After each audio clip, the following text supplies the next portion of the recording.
धुआं दर्द बयां करता है, राख कहानियां छोड़ देती है। धुआं दर्द बयां करता है, राख कहानियां छोड़ देती है। कुछ की बातों में भी दम नहीं होता और कुछ की खामोशियां भी निशानियां छोड़ देती है, निशानियां छोड़ देती है। तो स्वागत है आप सभी का एएमजी के इस यूट्यूब प्लेटफॉर्म पर। साथियों, आज हम मारवाड़ के शासक राव चंद्रसेन को लेकर बात करेंगे और राव चंद्रसेन को लेकर हम बात करेंगे महत्वपूर्ण प्रश्न श्रृंखला को।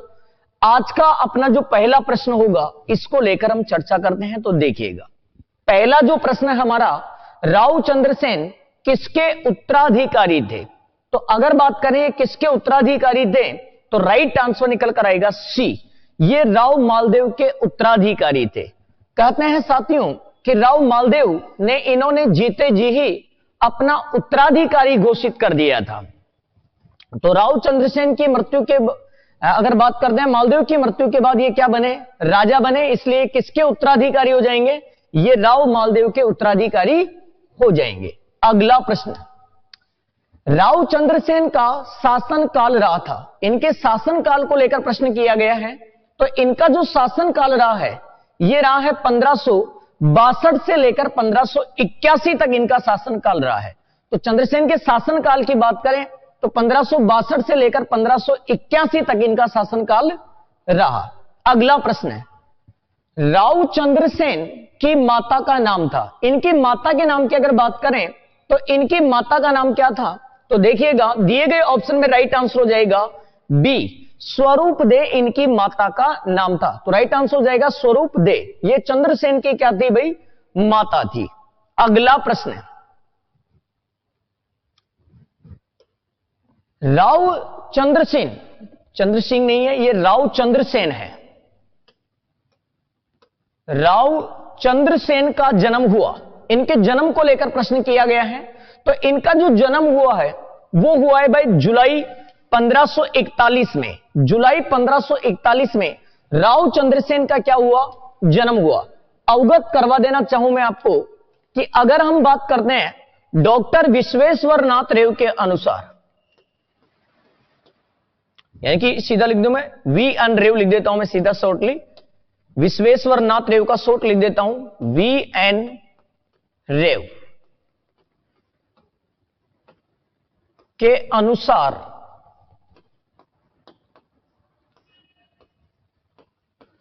जन्म 16 जुलाई 1541 को हुआ।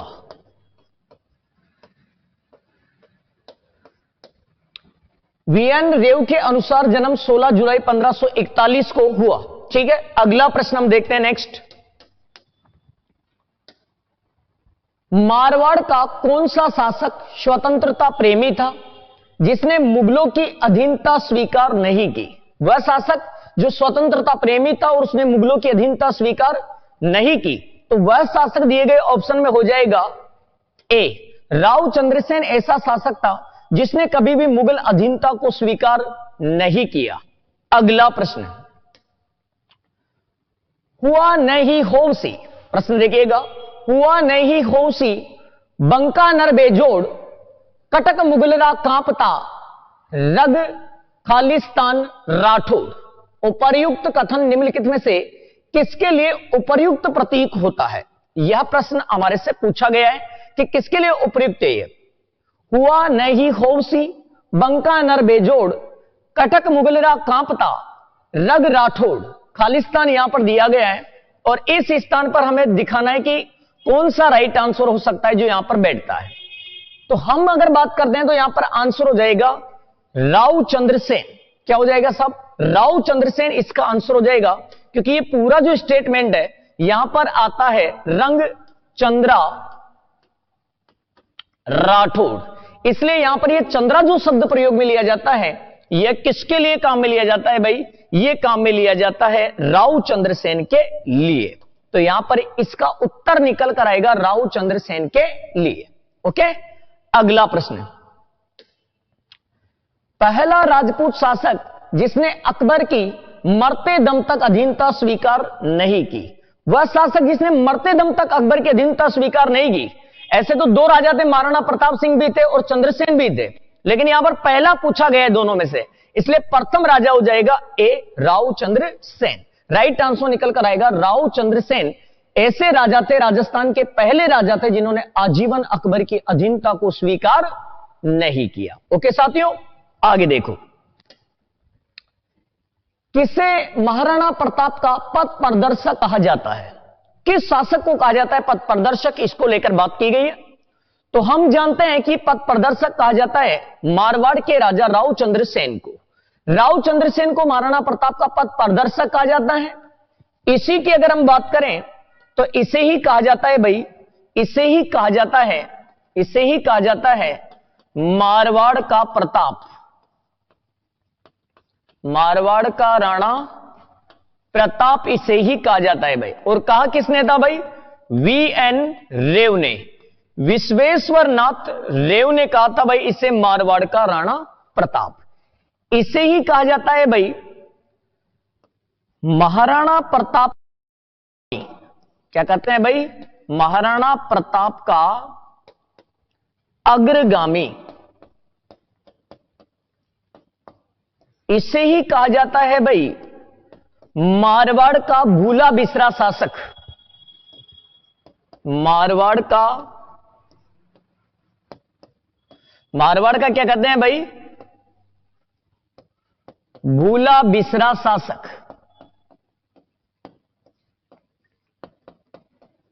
दी फॉरगॉटन हीरो ऑफ मारवाड़, यह भी इसे कहा जाता है।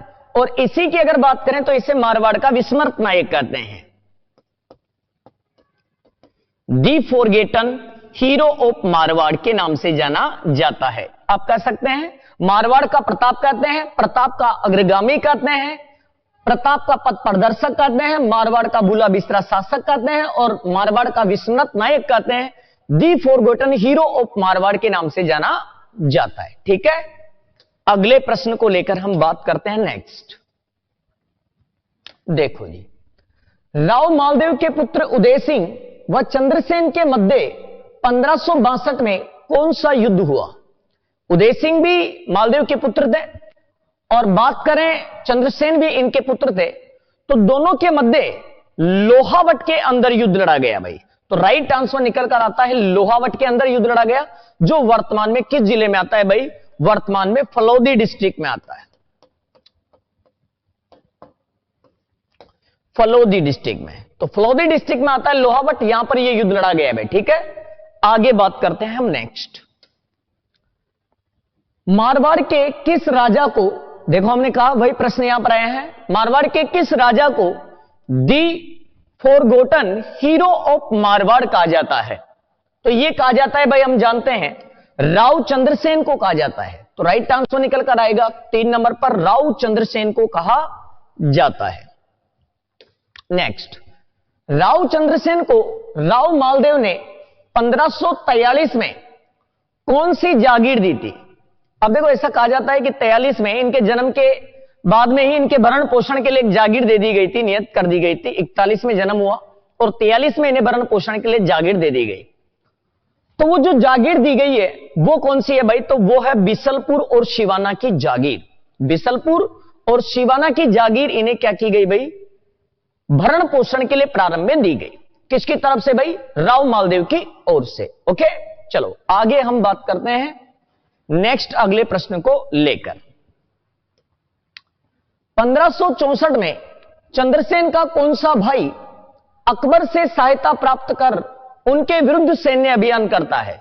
यह प्रश्न इंपोर्टेंट है, अभी यह लैब असिस्टेंट भर्ती में पूछा गया था प्रश्न।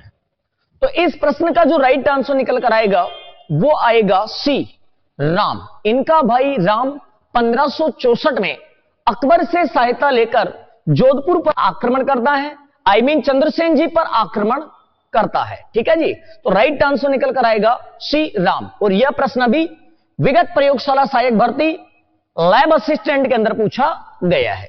अगला प्रश्न,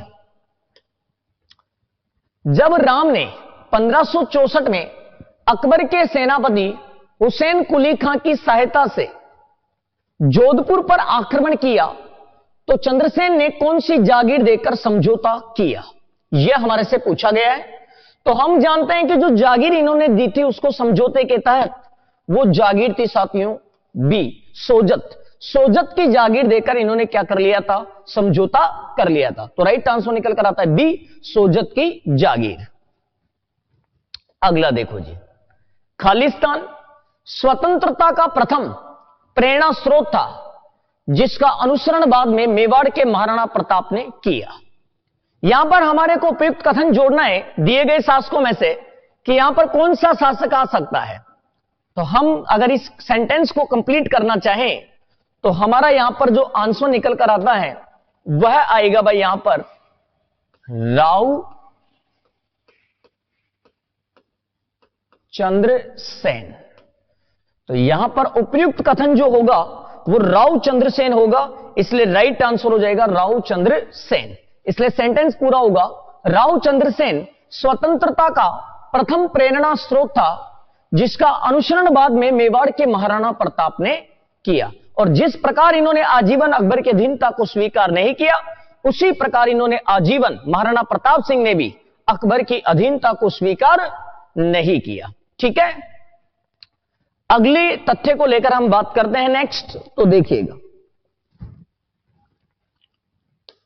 चलो जी, किसे मारवाड़ का भूला बिसरा राजा कहा जाता है? हमने पूरे नाम पीछे देखे हैं, ये सीधा आंसर हो जाएगा राव चंद्रसेन को कहा जाता है। क्या कहा जाता है भाई? मारवाड़ का भूला बिसरा राजा कहा जाता है।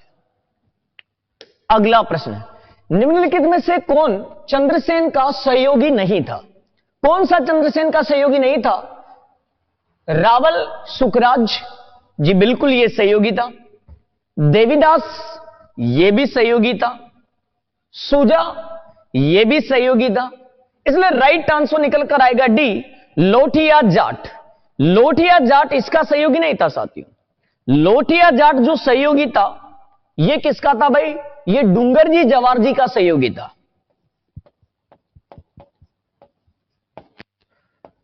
डूंगरजी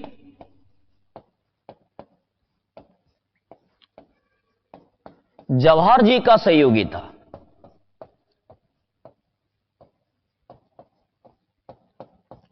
बाकी तीनों इनके सहयोगी थे चंद्रसेन जी के, बाकी ये इनके सहयोगी नहीं थे। इसलिए राइट आंसर हमारा जो निकल कर आएगा वो आ जाएगा डी। डी अपना राइट आंसर हो जाएगा। सुखराज इनके सहयोगी थे, देवीदास इनके सहयोगी थे, सुजा इनके सहयोगी थे, लोठिया जाट इनके सहयोगी नहीं थे। प्रश्न पर बनता है साथियों इंपॉर्टेंट, क्योंकि एग्जाम ओपीयू से आपसे पूछा जा सकता है। ठीक है, चलो जी, अगला तथ्य देखो जी, निम्नलिखित में से किसने चंद्रसेन की तुलना महाराणा प्रताप से की? अभी हमने पीछे देखा है, वी.एन. रेव ने, विश्वेश्वर नाथ रेव ने चंद्रसेन की तुलना महाराणा प्रताप सिंह से करी है भाई। तो राइट आंसर हो जाएगा विश्वेश्वर नाथ रेव। अगला प्रश्न है, राव चंद्रसेन की मुगल सेना के विरुद्ध अंतिम विजय कौन सी थी? तो लास्ट विजय को लेकर हमारे से प्रश्न पूछा गया है। तो हम जानते हैं कि अंतिम जो विजय रही है इनकी, वो रही है मुगलों के विरुद्ध कौन सी भाई? तो राइट आंसर हो जाएगा सोजत। सोजत विजय मुगलों के विरुद्ध चंद्रसेन की क्या थी भाई? अंतिम विजय थी। तो राइट आंसर निकल कर आएगा बी, सोजत। ठीक है, अगला प्रश्न है जी, बिल्कुल अगर हम बात करना चाहें अगर आपसे, तो ध्यान रख लीजिएगा, 1580 में इन्होंने सोजत को वापस जीत लिया था जी। 1580 में सोजत को इन्होंने वापस जीत लिया था। ओके, ठीक है, चलो बढ़े आगे नेक्स्ट। चलो, राव चंद्रसेन ने किस शासक से 1 लाख फदिये कर्ज के तौर पर लेकर अमानत के तौर पर फोक ऋण दिया? किस शासक को दिया था भाई इन्होंने? मैंने कहा था कि आप लोगों से कि चंद्रसेन राजस्थान के ऐसे राजा रहे हैं जिन्होंने मुगलों के विरुद्ध अपने अभियान में अपने पूर्वजों की धरोहर को भी क्या किया भाई? कर्ज के तौर पर दिया। और ऐसे राजाओं में अगर हम बात करते हैं तो इन्होंने जिसको दिया है वो निकल कर आता है ए, हरराज भाटी। ये जैसलमेर के राजा थे, इनको इन्होंने ये दिया था भाई क्षेत्र पोखरण का, और पोखरण का किला देकर बदले में इनसे क्या लिए थे? 1 लाख फदिये लिए थे। 1 लाख फदिये का मतलब होता है साथियों 12,500 रुपए। 1 लाख फदिये का मतलब क्या होता है भाई? तो 1 लाख फदिये का मतलब होता है 12,500 रुपए। 12,500 रुपया इन्होंने लिया और बदले में इन्होंने पोखरण का किला इनको दे दिया। हरराज भाटी जैसलमेर के शासक हैं जिनके साथ ऐसा घटनाक्रम देखने को मिला है। अगला प्रश्न है, जब जैसलमेर के हरराज भाटी ने पोखरण पर चढ़ाई की, उस समय 1575 में वहां का किलेदार था। वो किलेदार जो यहां पर नियुक्त था उस समय चंद्रसेन जी की ओर से, तो वो था साथियों आनंद राम पंचोली। आनंद राम पंचोली यहां पर नियुक्त थे। इस घटना के बाद ही चंद्रसेन जी ने 1575 में पोखरण का किला 1000 फदिये बराबर 12,500 रुपए में कर्ज के तौर पर ले लिया और अमानत के तौर पर यह दुर्ग उनको सौंप दिया। इसलिए राइट आंसर निकल कर आएगा यहां पर आनंद राम पंचोली। ठीक है साथियों, अगले प्रश्न को लेकर हम चर्चा करते हैं नेक्स्ट। 1572 से 1574 के मध्य जोधपुर का प्रशासक कौन था? अच्छा प्रश्न है और बहुत इजी प्रश्न है। इस समय जो यहां का प्रशासक था, जो प्रबंधक था, वो था भाई बीकानेर का राय सिंह राठौड़। बीकानेर के राय सिंह राठौड़ को यहां का क्या बनाया गया था? प्रशासक बनाया गया था। इसलिए राइट आंसर निकल कर आएगा अपने पास राय सिंह राठौड़। लो जी, अगले प्रश्न को चले हैं। 1575-76 में अकबर के किस सेनापति ने शिवाना दुर्ग पर अधिकार किया? वो कौन सा सेनापति था जिसने शिवाना के किले पर क्या कर लिया साथियों? अधिकार कर लिया। तो इनमें से जो आंसर हमारे सामने निकल कर आएगा वह आएगा बी, शाहबाज खां। शाहबाज खां अकबर का ऐसा सेनापति था जिसने शिवाना के किले पर क्या कर लिया था? अधिकार कर लिया था। तो इस टाइम पीरियड में शिवाना जीतने वाला सेनापति था शाहबाज खां। कौन था भाई? शाहबाज खां।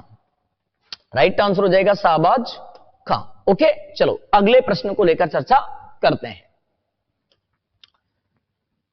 1575 में अकबर के किस सेनापति की शिवाना दुर्ग पर अधिकार करते समय मृत्यु हुई? वो कौन सा सेनापति है जिसकी मृत्यु हुई है? ऐसा प्रश्न हमारे से किया गया है। तो हम जानते हैं कि वो सेनापति था सी, जलाल खां। पहले जलाल खां आया था, लेकिन जलाल खां इस अभियान के दौरान मारा गया। इसलिए शाहबाज खां ने सिवाना के किले पर आक्रमण किया और सिवाना के किले को जीता, जो आपने पिछले प्रश्न में देखा है। किसने जीता? शाहबाज खां ने जीता। अभियान के दौरान कौन मारा गया था? जलाल खां मारा गया था। तो मारा गया जलाल खां और जीता था शाहबाज खां ने। ज्यादा से ज्यादा वीडियो को शेयर कीजिए, लाइक कीजिए, सब्सक्राइब कीजिए चैनल को। आगे हम बात करते हैं साथियों नेक्स्ट, देखिएगा भाई, हम मेहनत कर रहे हैं तो कर्तव्य आपका भी बनता है। चलिए आगे देखते हैं। निम्नलिखित में से किसके द्वारा जहर देने पर राव चंद्रसेन की मृत्यु हुई? किसने जहर दिया तब उनकी मृत्यु हुई? ऐसा अगर हम देखते हैं तो इसका जो राइट आंसर निकल कर आता है साथियों वो हो जाता है बी, बैरसल के द्वारा जहर देने पर इनकी क्या होती है साथियों? डेथ होती है, मृत्यु होती है। इसलिए राइट आंसर निकल कर आएगा बी, बैरसल के द्वारा इन्हें क्या दिया गया? सिंचियाई के अंदर जहर दिया गया और सिंचियाई में जहर देने के कारण इनकी मृत्यु हो जाती है। अगला प्रश्न देखो जी, चंद्रसेन अपने राज्य की आम जनता में अलोकप्रिय क्यों हो गए? लास्ट इनके सामने ऐसा टाइम पीरियड आया कि इनके पास कुछ बचा ही नहीं। इस कारण इन्होंने महाजनों को लूटना शुरू कर दिया और लूटने के कारण ये अपनी प्रजा में क्या हो गए साथियों? अंतिम समय में अप्रिय हो गए।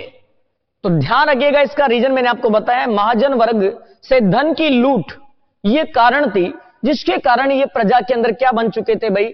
अलोकप्रिय बन गए थे। ठीक है भाई, आगे बात करते हैं नेक्स्ट। अगला प्रश्न देखते हैं। राजस्थान का प्रथम शासक जिसने अकबर के विरुद्ध, राजस्थान का प्रथम शासक जिसने अकबर के विरुद्ध युद्ध नीति में पर्वतों व जंगलों को शामिल किया, तो देखिए ऐसा राइट आंसर हमारे सामने निकल कर आएगा साथियों, राव चंद्रसेन।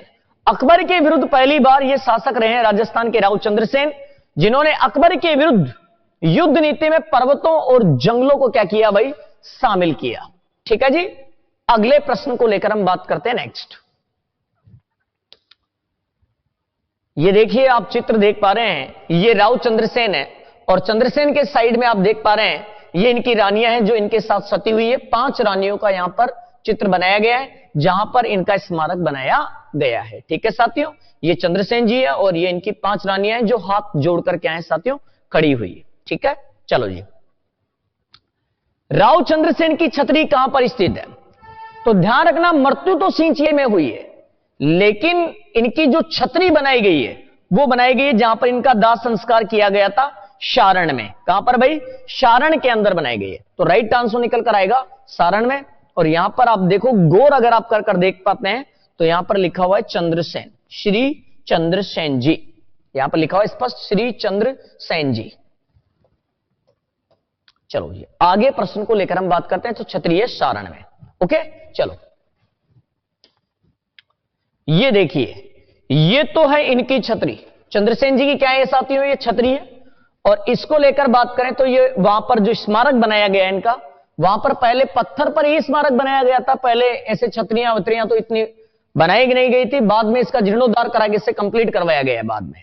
बाकी पहले यहां पर ऐसे इस प्रकार से इनका स्मारक बनाया गया था, जिसमें चट्टान के ऊपर इनकी एक प्रतिमा बनाई गई, घोड़े पर बैठी हुई, जहां पर इनकी रानियों को दिखाया गया है साथ में। ये आप देख सकते हैं बकायदा। ये यहां पर जो स्टोन लगा हुआ है ये वाला है साथियों, इसी को यहां पर आपको दिखाया गया है। तो यह थे आपके राव चंद्रसेन, जिन्होंने आजीवन अकबर की अधीनता को स्वीकार नहीं किया। इन्हें मारवाड़ का महाराणा प्रताप भी कहा जाता है, प्रताप का अग्रगामी भी कहा जाता है और पथ प्रदर्शक भी कहा जाता है। ठीक है साथियों, अगली जो बात करेंगे हम वो अगली क्लास में करेंगे, नेक्स्ट वीडियो को लेकर बात करेंगे। ज्यादा से ज्यादा वीडियो को शेयर करें, सब्सक्राइब करें, लाइक करें। ठीक है, मिलते हैं अगली क्लास में। जय हिंद, जय भारत, जय राजपूताना।